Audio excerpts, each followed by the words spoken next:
हम डिस्कस कर रहे थे inverse trigonometric function class 12th chapter 2। आज हम डिस्कस करेंगे cosine function. Cosine function cosine function को भी हम एक ग्राफ से समझेंगे। जैसे मैं एक्स एक्सिस ले ली मैंने,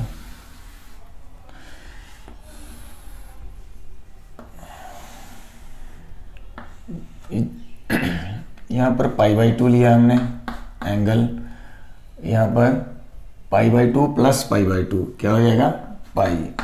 हमने 90 डिग्री का डिफरेंस लेना है, यहाँ पर 90 डिग्री का डिफरेंस। फिर अगेन π/2 करोगे तो क्या आएगा 3π/2। फिर π/2 प्लस करोगे तो क्या आएगा 2π एंड सो ऑन। ऐसे ही इधर लेना हमने -π/2 minus pi minus 3π/2 2π and so on. तो जो कोस होता है हमारा, उसकी जो रेंज होती है वो 1 से लेकर -1 तक होती है। तो इसका ग्राफ कैसे बनेगा? जो कोस 0 होता है, कोस 0 होता है 1, कोस 30 डिग्री होता है हमारा √3/2 यानी कि 0.9।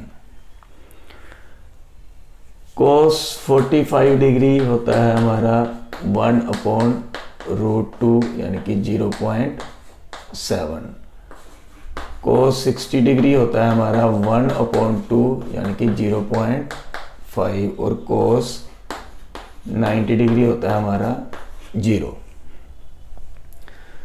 तो ये 0 से लेकर π/2 है।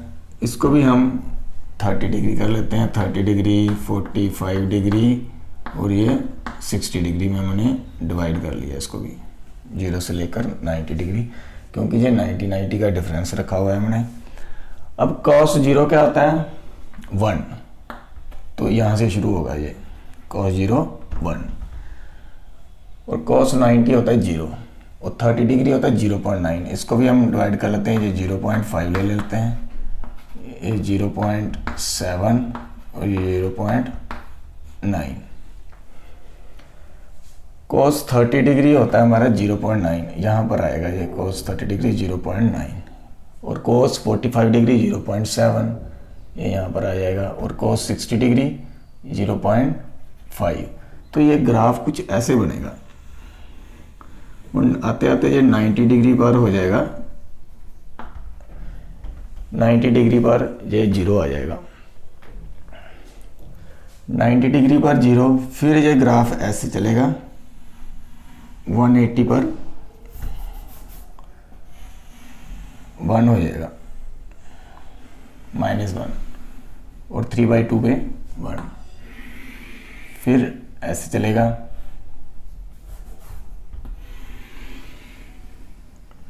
2/2 पे ऐसा ग्राफ बनेगा हमारा। ये पॉजिटिव साइड था, ये नेगेटिव साइड आ जाएगा हमारा।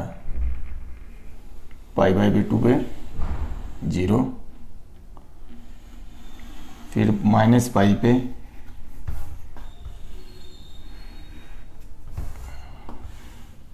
-1, 3π/2 पे 0 आ जाएगा। ये ऐसा ग्राफ बनेगा हमारा cos 0 का।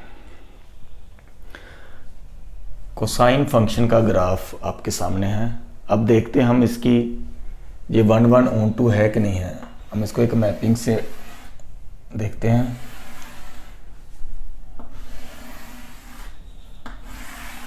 अब देखो इसकी डोमेन क्या है, 0 है। ऊपर ले लेते हैं हम नेगेटिव वाले -π/2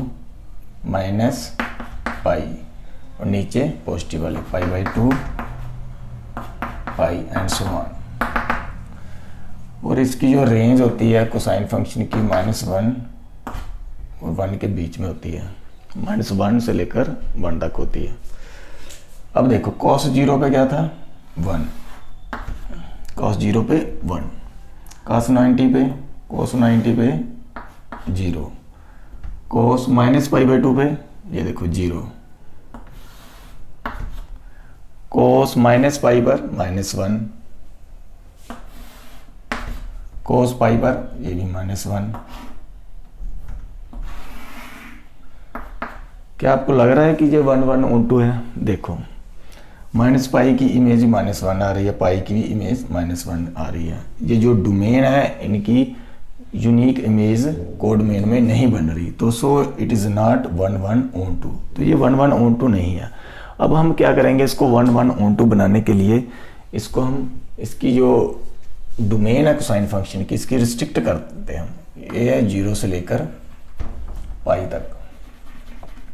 अगर हम यहाँ से लेकर यहाँ तक रिस्ट्रिक्ट कर दें इसकी डोमेन, तो ये 1 1 ऑन 2 बन जाएगा, यहाँ से लेकर यहाँ तक। तो फिर देखते हैं 1 1 ऑन 2 बनता है कि नहीं। अभी जब हमने इसको रिस्ट्रिक्ट कर दिया 0 से लेकर पाई तक,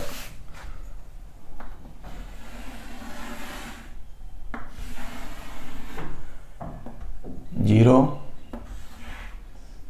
पाई बाई 2 पाई -1 0 1, कोस 0 पर 1, कोस 90 पर 0, कोस पाई पर -1। अब ये है 1 1 ऑन 2। देखो इसकी भी यूनिक इमेज बन रही है, इसकी भी और इसकी भी, और इनकी प्री इमेज भी यूनिक बन रही है। 1 की 0, 0 की पाई बाई 2 और -1 की पाई। तो ये क्या है 1 1 ऑन 2, 1 1 ऑन 2। तो जब हमने इसकी डोमेन को रिस्ट्रिक्ट कर दिया तब हमारा ये 1 1 ऑन 2 बन गया। और जिस जो फंक्शन 1 1 ऑन 2 होता है उसी का ही इन्वर्स एग्जिस्ट करता है। जब हम इसकी डोमेन को रिस्ट्रिक्ट करते हैं तभी इसी का इन्वर्स एग्जिस्ट करेगा। इसको हम 0 से लेकर पाई से लेकर 2 पाई तक भी रिस्ट्रिक्ट कर सकते हैं, यहाँ से लेकर यहाँ तक भी रिस्ट्रिक्ट कर सकते हैं, यहाँ से यहाँ तक भी रिस्ट्रिक्ट कर सकते हैं 0 से -पाई, और -पाई से -2 पाई तक भी रिस्ट्रिक्ट कर सकते हैं। लेकिन बाय डिफ़ॉल्ट हम 0 से लेकर पाई ही लेते हैं, क्योंकि प्रिंसिपल वैल्यू ब्रांच में हम 0 से पाई ही लेते हैं। प्रिंसिपल वैल्यू ब्रांच में हम क्या लेंगे 0 से पाई, क्लोज्ड इंटरवल 0 से पाई। प्रिंसिपल वैल्यू ब्रांच में हम 0 से पाई लेते हैं। तो ये था हमारा कोसाइन फंक्शन का ग्राफ। तो जो कोसाइन फंक्शन की डोमेन क्या थी, जब हमने रिस्ट्रिक्ट कर दी क्लोज इंटरवल 0 से पाई से लेकर -1 से 1, क्लोज इंटरवल। ये क्लोज इंटरवल में आएंगे क्योंकि 0 और पाई भी इंक्लूडेड है, -1 और 1 भी इंक्लूडेड है इसमें। और कोस इनवर्स की क्या बन गई हमारी, कोस इनवर्स की हमने इसकी रेंज को डोमेन बना देना है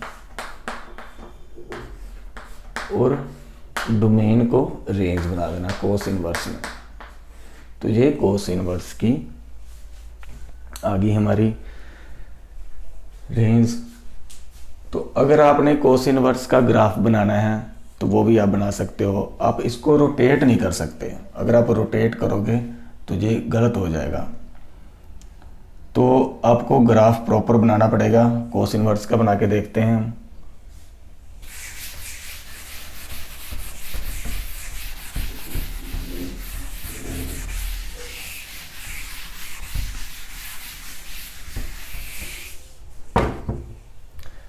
हमने डोमेन अब लेनी है एक्स एक्सिस में -1 और 1, और रेंज जो हमने वाई एक्सिस में लेनी है। यहाँ पे ले लेते हैं हम 1 और यहाँ पर ले लेते हैं -1, क्योंकि अब डोमेन क्या है -1 कोस इनवर्स में। ये 0 है, ये पाई बाई 2, यहाँ पर पाई, यहाँ पर 3 पाई बाई 2, यहाँ पर 2 पाई, यहाँ पर -pi by 2, -pi, -3 pi by 2 और 2 पाई। ये वाले हमने नेगेटिव लेने हैं और ऊपर पॉजिटिव, इधर नेगेटिव और इधर पॉजिटिव। अब cos 0 पर क्या होता है, 1 होता है, तो 1 पे कैसे चलेगा, 90 पे 0 आ जाएगा। सेम यहाँ पर भी 90 पे 0 आ जाएगा। और पाई पे -1 होता है, यहाँ तक चलेगा ये। आप अच्छे से ग्राफ बना सकते हो इसका, 3π/2 पे 0, फिर ऐसे ऐसे चलेगा, -π पे -1, 3π/2 पे और पाई पे ऐसे। तो ये कॉस इनवर्स का ग्राफ था, आप अच्छे से बना सकते हो। तो अगर वो कोसाइन फंक्शन को आप रोटेट करते तो ये वाली साइड इधर आ जाती, तो इसलिए आपको प्रॉपर ग्राफ बनाना पड़ता, इसका प्रॉपर ग्राफ बनाना पड़ेगा। तो ये था हमारा कोसाइन फंक्शन और इसका इन्वर्स उसी का एग्जिस्ट करता है जो फंक्शन 1/(1/2) होता है। तो जो कोसाइन फंक्शन होता है वो 1/(1/2) नहीं होता, हम उसको 1/(1/2) बनाते हैं उसकी डोमेन को रिस्ट्रिक्ट करके, और यो डोमेन कोसाइन फंक्शन की होती है वो कॉस इनवर्स की, या आर्क कोसाइन भी बोलते हैं इसको, वो आर्क कोसाइन की रेंज बन जाती है।